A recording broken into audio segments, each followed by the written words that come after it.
सत्याच्या आणि संघर्षासाठी उभा राहतो। सत्तेमध्ये जाण्याची संधी त्यांना कुठेही मिळाली असते, पण संघर्ष आणि सत्तेतून उभा राहून स्वतःच्या स्वाभिमानातून उभा राहतो तो माणूस इतिहास घडवत असतो।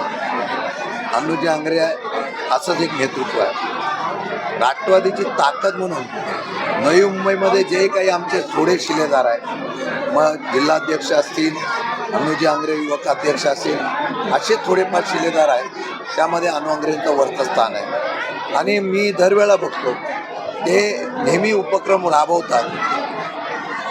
काही लोक वाढदिवस वेगळ्या पद्धतीने साजरा करतात, पण अन्नूजी आंग्रे आपला वाढदिवस सामाजिक उपक्रमातून साजरा करतात। असंख्य तरुणांचा, असंख्य जनतेचा पाठबळ असलेला आमचा सहकारी या ठिकाणी आजचा सुद्धा त्यांनी कार्यक्रम घेतला।